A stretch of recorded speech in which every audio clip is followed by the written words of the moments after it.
आइए हम कुछ महत्वपूर्ण सूचनाएं आपको देना जरूरी समझते हैं। G7 सम्मेलन में बड़ी रोचक स्थिति बनी। ट्रम्प को है ना वहाँ किसी प्रकार का समर्थन नहीं मिला तो वे सम्मेलन है ना छोड़कर वापस अमेरिका आ गए। और अब ऐसा लग रहा है कि वह अमेरिका में बैठकर कोई ईरान के खिलाफ बड़ी कार्रवाई करने वाले सैन्य अफसरों से चर्चा भी कर रहे। अब यहाँ पर G7 में है ना जो चार पांच देश थे ना, उन्होंने ईरान इजराइल युद्ध बंद करने के लिए 3 सूत्री प्रस्ताव प्रस्तुत किया, किंतु ट्रम्प तो थे नहीं और उन्होंने सबने जो 3 सूत्री प्रस्ताव प्रस्तुत किया ना, वो ट्रम्प को भी मान्य नहीं था, ट्रम्प को भी बुरा लगा। और वे तो अपने दोस्त थे ना, इजराइल के लिए ही अड़े हुए थे। जो भी हुआ, कुछ भी हुआ, वो उनको वहाँ से वापस जाना पड़ा। अब ये जो G7 के हैं ना 4-5 देश भी ईरान और इजराइल के बीच युद्ध विराम चाहते हैं। उनका किसी भी हालत में यही प्रयास है कि युद्ध रोका जाए। अब उन्होंने सभी ने संयुक्त राष्ट्र संघ से भी अनुरोध किया कि ईरान इजराइल युद्ध रोकने की पहल की जाए। चलिए, अब यहाँ पर एक अभी मुझे बहुत बड़ा एक संवाद मिला कि अब तो है ना अहमदाबाद प्लेन हादसे की जांच है ना सीबीआई से जो कराने की बात दूर, अब तो सीजीआई से अनुरोध किया गया है कि सुप्रीम कोर्ट है ना ऐसा विमान हादसे की जांच कराए। अब देखते हैं जस्टिस गवई क्या निर्णय देते हैं इस मामले में। और एक मज़ेदार बात ये बताऊँ आपको कि G7 सम्मेलन में होना मोदी जी की बहुत खिलखिली हुई। और जो 7 देशों के जो राष्ट्रपति थे ना, जो भी वहाँ प्रधान थे, उनके सबके फोटो, हाथ में मोदी जी का कोई फोटो नहीं था। ANI ने भी है ना एक अलग गलत ट्वीट कर दिया, तो जिससे भी मोदी जी की किरकिरी हुई।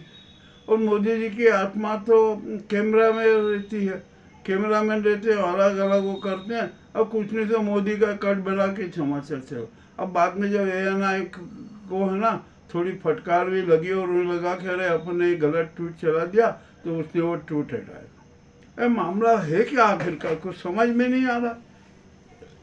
जब आपका कोई वहाँ सम्मान नहीं है, कुछ नहीं है, तो जाना ही नहीं था। और देश की हालत इतनी खराब चल रही है तो आपको जाना नहीं था। गए तो ठीक है, अब अपमान हुआ ना, वो भी सो। और माल्या ने तो है ना एक अपने प्रेस ब्रीफिंग की और वीडियो ब्रीफिंग में नाजी और मोदी सरकार को कटघरे में खड़ा कर दिया। 6,000 का लोन का है ना 6,000 करोड़ के लोन का 9,000 करोड़ रुपया बता दिया गया। ठीक है, ब्याज लगता है, वो लगता है वो। और माल्या ने तो कहा कि मैं तो भगोड़ा हूँ ही नहीं, मैंने तो देश छोड़ा है। और यहाँ के जो उस समय के वित्त मंत्री जेटली जी थे ना, उनको कह छोड़ा कि मैं जा रहा हूँ, मेरा पासपोर्ट वहाँ रिजेक्ट हो गया था, इस कारण मैंने भारत आ नहीं सका। जो भी अब सारी बात हो गई। अब यहाँ पर है ना इस हमारे देश में तो अब विचित्र हालत है।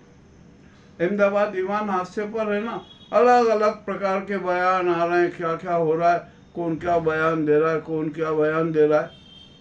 देते जाइए बयान। अब बयानों की तो कोई कमी है नहीं, हमारे यहाँ तो बयानवीर बहुत हैं, वाकवीर बहुत हैं, सब के सब किया करते हैं।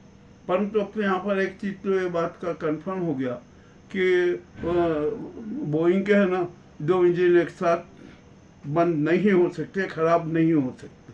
ये भी बात सही है। तो आखिर इसका खराबी का कारण क्या आया? तो सबकी एक आम धारणा यह बनी है कि जो इंजन को फ्यूल सप्लाई होता है ना, उसमें बाधा आ गई।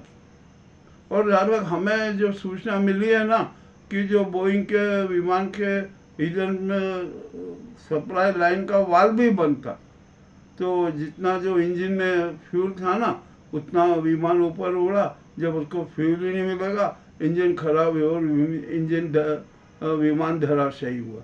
ये भी एक सच सामने आया।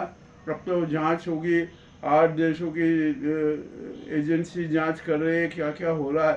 अमेरिकी के भी जांच एजेंसी है। अब ये क्या होगा, ये तो जांच है ना, अब 1-1.5 महीने के बाद ही उसकी रिपोर्ट आएगी। अब जो भी हो जाए, कुछ भी हो जाए, हादसा तो हो गया।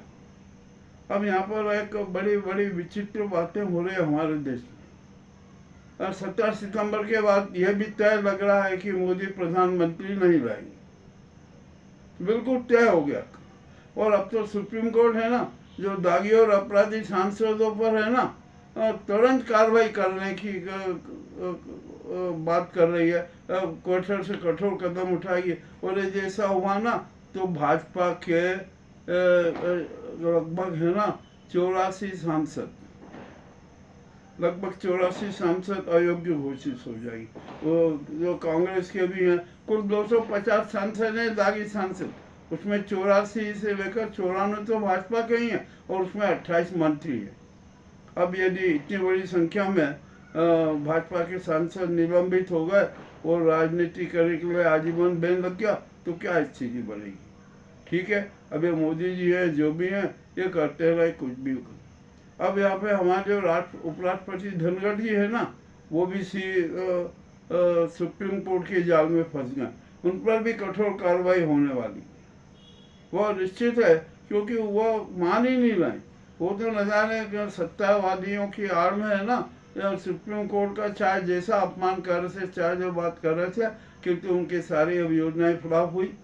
अब हमारे यहाँ पर और भी अलग अलग महत्वपूर्ण निर्णय आ रहे।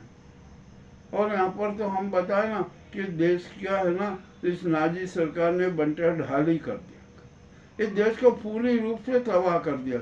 हमारी विदेश नीति तो इतनी फ्लॉप हो गई जिसकी कभी परिकल्पना ही नहीं थी। अरे क्या हो रहा है, कुछ समझ में नहीं आ रहा। ये नाजी सरकार है ना, ये गुजराती गैंग वाली सरकार, इसने तो देश को बर्बाद कर दिया, तबाह कर दिया। और अब जनता भी है ना इस सरकार के खिलाफ खुलकर मैदान में। बहुत गंदी स्थिति, खराब स्थिति हो गई है, गंदा वातावरण हो गया है। और अब तो राहुल गांधी ने है ना लोकसभा में डिप्टी स्पीकर का पद विपक्ष को देने की बात भी चला दी है, एक पत्र भी दे दिया।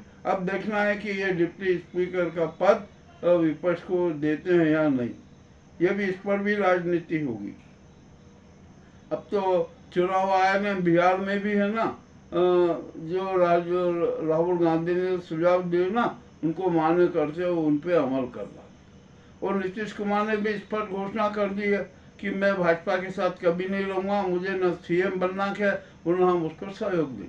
कुल मिलाकर देश में राजनीतिक माहौल बिगड़ता ही जा रहा है। और अब यहाँ ऐसी स्थिति में है ना एक ही विकल्प बचता है कि राष्ट्रपति को देश में आपातकाल की घोषणा कर देना चाहिए और इस नाजी सरकार को तत्काल भंग कर देना चाहिए। किंतु ऐसा करेगी नहीं। हम भी जानते हैं, जनता भी जानती है कि राष्ट्रपति जी है ना, ये तो ये नाजी गैंग, गुजराती गैंग के हाथों की कठपुतली है। वो जैसा नचाती है वैसे नाचती। अब आखिरकार फिर देश का होगा क्या, एक ये भी बड़ी अहम समस्या। और अब तो है ना ये मानसून की जैसे दस्तक हुई ना, तो मौतों का क्रम चालू हो गया। आकाशीय बिजली गिरने से तो बहुत ही लोग मर रहे।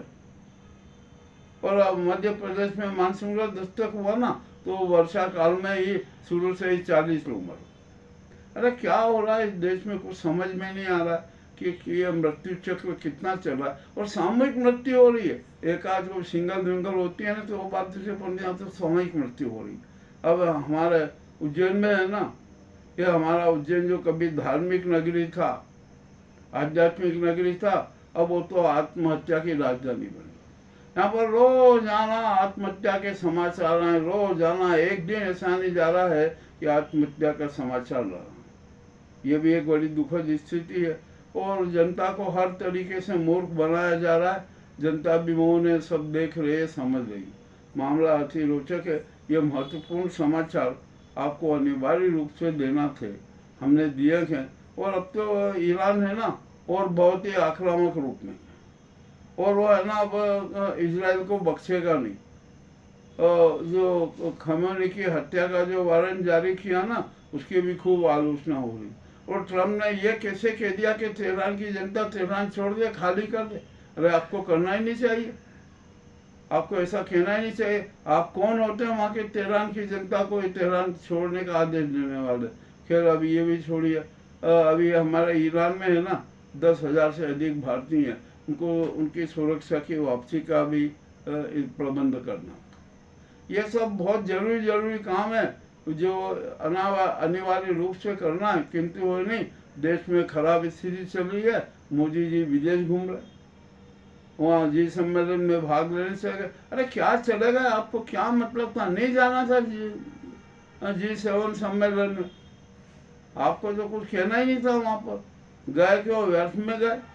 और एक बार समाचार चलवा दिया कि लोगों की मांग रही कि भारत से ना G7 का उसका एक सहयोगी राष्ट्र बने। अब जब बनना ही नहीं है ना, उसमें आप पहले G8 था, रशिया था, उसमें रशिया अलग हुआ, बाद में G7 हुआ।